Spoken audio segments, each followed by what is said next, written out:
Isang mapagpalang araw po sa inyong lahat. Ah, Tunay nga po na napakabuti ng Diyos sa ating mga buhay sapagkat patuloy niyo po tayong binibigyan ng pag-asa sa kabila po ng ating mga pagsubok ngayon na pinagdadaanan.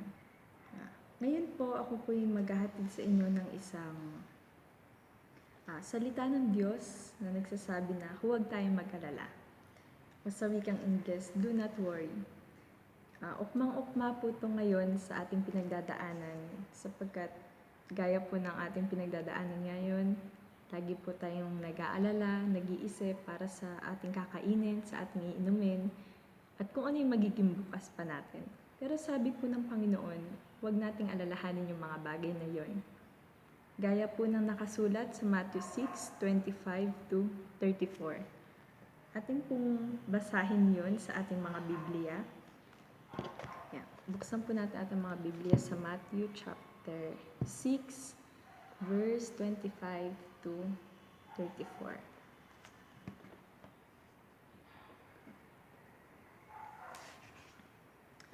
Matthew chapter 6, verse 25.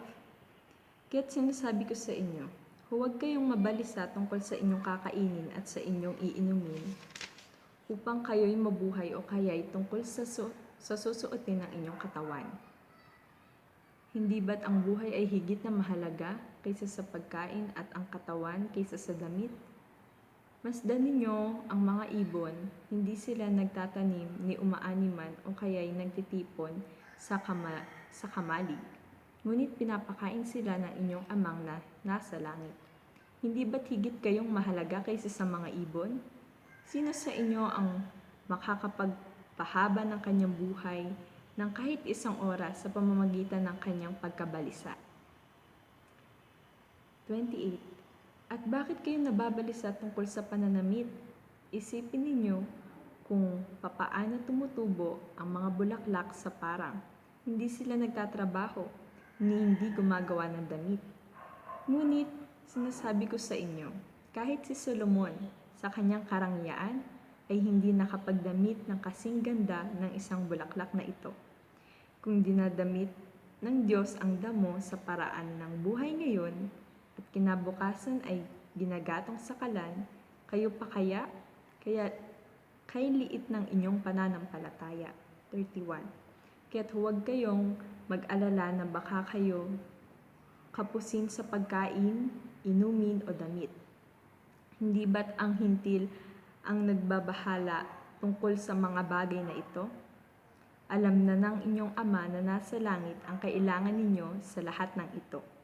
Ngunit higit sa lahat ay bigyang halaga ninyo ang kaharian ng Diyos at ang pamumuhay ng inyo ayon sa kalooban niya. At ibibigay niya sa inyo ang lahat ng mga bagay na ito. 34. Kaya nga, huwag ninyong alalahanin ang bukas, sapagkat ang bukas ang mag-aalala sa sarili niya. Sapat ang inyong mga suliranin sa bawat araw. Amen. Tunay nga po na napakabuti ng salita ng Diyos. Amen po ba? Una po sa lahat, nakasaad na po dito sa ating Biblia ang sinasabi po ng ating Panginoon sa verse 31. Kaya't huwag kayong mag-alala na baka kayo'y kapusin sa pagkain, inumin o damit. Diba po, napakabuti ng Diyos sapagkat noon pa po ito nakasulat, pero sa bawat buhay po natin, kailangan po natin to.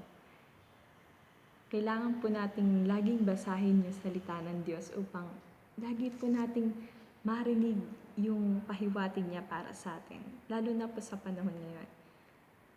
Napakaganda po basahin ng Biblia sapagkat ito po yung magmumulat sa atin para magkaroon tayo ng pag-asa sa ating mga buhay. Opo, mahirap isipin na, ay, paano na kaya kami bukas? Ano na yung kakainin namin bukas? Kasi wala naman po tayo ng trabaho, wala tayong income ngayon, pero sinasabi ng Diyos, huwag po tayong mag-alala. Huwag nating isipin kung ano pa yung mga ihahain natin sa araw ng bukas. Kasi kagaya nga po ng sinabi niya na kung yung mga ibon niya po hindi niya pinabayaan, tayo pa kayang mga anak niya na kanyang nilikha, di ba po? Kaya ayun yung pangako ng Panginoon sa atin na hindi niya tayo pababayaan kahit kailanman at hindi niya tayo pagkukulangan sa ating mga pangangailangan. Ngunit sa kabila nun, meron po siyang command sa atin. Yung nakasulat po sa verse 33, yun po yung command niya sa atin. Sabi doon, ngunit higit sa lahat, bigyang halaga ninyo ang kaharian ng Diyos. Doon pa lang po, bigyang halaga ninyo ang kaharian ng Diyos at ang pamumuhay ng ayon sa kanyang kalooban. So, paano ibibigay ni Lord yung pangangailangan natin sa bawat araw? Paano matutupad ng Panginoon yung sinasabi niyang siya yung magpo-provide sa pangangailangan natin, sa kakainin natin? Sabi po doon, bigyan nating halaga yung kaharian ng Diyos. Sa paanong paraan? Sabi, kailangan natin mamuhay ayon sa kalooban niya. Ano po bang kalooban ng Panginoon sa ating mga buhay? Una po, malalaman natin yun kung magbabasa tayo ng Biblia. Pangalawa, kung pakikinggan natin ito at tatanggapin niya ang kanyang mga salita. Kaya, mahalaga po na basahin natin ang ating mga Biblia, lalo na sa panahon ngayon, sapagkat wala pong tao ang makakapagsabi ng salita na makakapag-comfort po sa atin, kundi ang salita ng Diyos. Amen. So, kagaya po ng pinagdadaanan natin ngayon, kailangan po nating manampalataya at manalig sa Diyos. Na, Lord, kahit na nakakapag-alala po yung kakainin namin bukas kung meron pa po ba or wala na, Lord, binibigay na po namin lahat sa inyo. Kasi mas naniniwala po kami na may mas kaya ka pong gawin kaysa sa amin. Yun lang naman po sabi ng Panginoon. Huwag nating alalahanin dahil ayaw niya po na nag-aalala tayo. Pangalawa, ay manampalataya tayo sa Panginoon. Dahil mas kailangan po nating alalahanin yung araw ngayon. Kasi ang kinabukasan, hindi po tayo sigurado doon. Diba? Ang mas mahalaga po ay may gawin tayo sa araw na ito. Kasi yun po yung nagiging way para may kalabasan sa future. Tama po ba? Kagaya po neto example.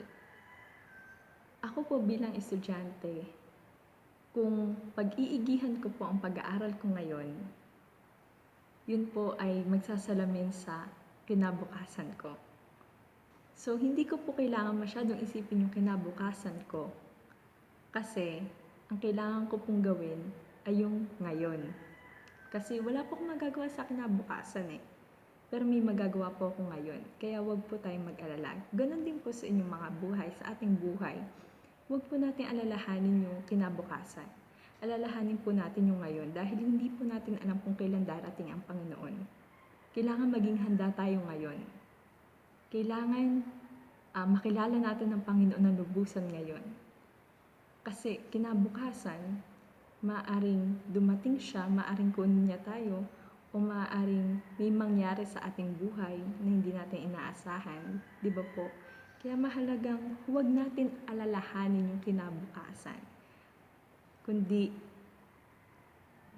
gampanan natin yung kailangan natin gawin sa araw na ito. Tunay nga po na hindi tayo pinagkukulang ng Panginoon sa ating buhay.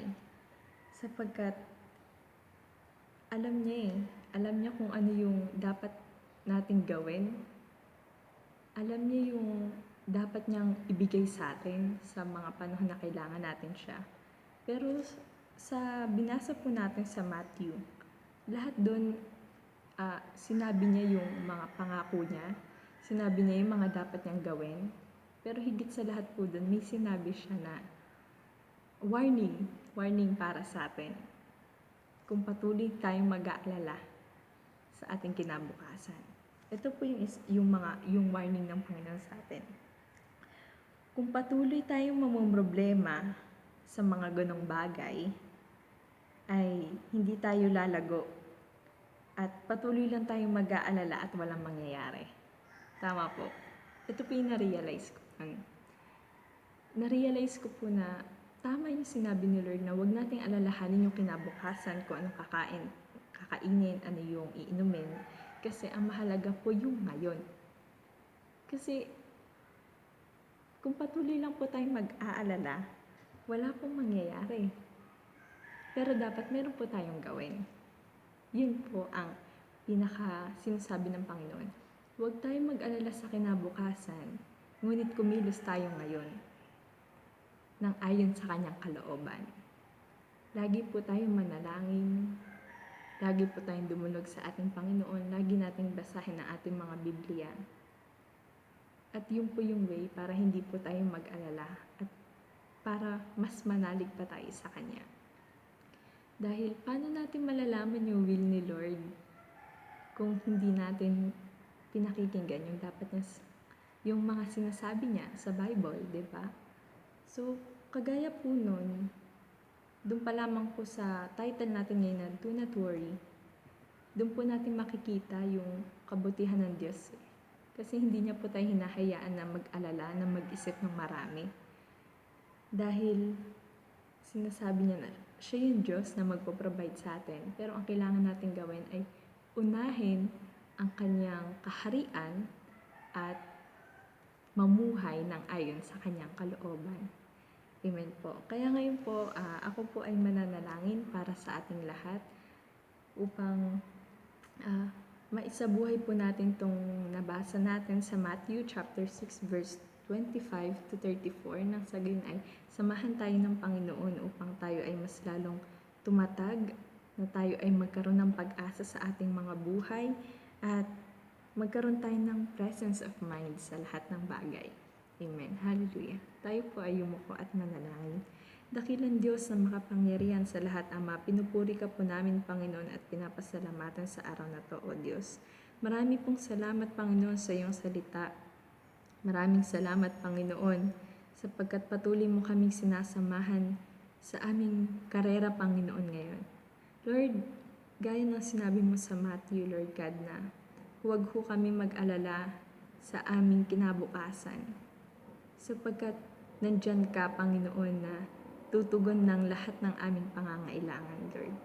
Maraming salamat din po sapagkat hindi niyo po kami hinahayaan na patuloy na mag-alala sa buhay. Ngunit binibigyan niyo po kami, Panginoon, ng pag-asa na lumago pa sa iyo, Lord God. Lord, maraming salamat sa mga nangyayaring ito sa aming buhay sapagkat patuloy mong pinapakita kung gaano kakabuti, kung gaano ka makapangyarihang Ama. Samahan niyo po, Panginoon, ang bawat tao na nasa kani-kanilang bahay ngayon, Panginoon, upang mas maintindihan namin, Panginoon, ang dapat namin gawin sa panahong ito, Lord God. Panginoon, ibinabalik po namin lahat ng aming papuri at pasasalamat sa iyo. At nawa, O Diyos, ay maintindihan namin ang nais mong gawin sa aming mga buhay. Mapanghawakan namin, Panginoon, ang iyong salita na huwag kami mag-alala sa kinabukasan sapagkat ikaw, Panginoon, ang magpo-provide nito.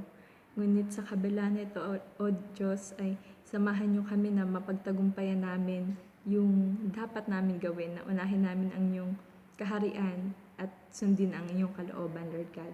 Marami pong salamat at patuloy ka po naming amang pasasalamatan at bibigyan ng papuri sa aming mga buhay, Lord God. Ito po ang aming samot dalangin sa pangalan ni Jesus. Amen. Hallelujah. Tunay nga po na napakabuti at napakamakapangyarihan ng ating Diyos na buhay. Nawa po ay makatulong po ang ilang mga paalala na iyon sa atin upang tayo ay mas maging matatag at tayo ay mas maging malalim sa ating Panginoon. Ako po si Dorothy Faye Ponce na papahayag po sa inyo na ang Diyos natin ay mabuti at hindi niya tayo papabayaan. Patuloy lang po tayong manalangin at lumapit sa Kanya. Huwag po tayong mag-alala dahil ang Diyos natin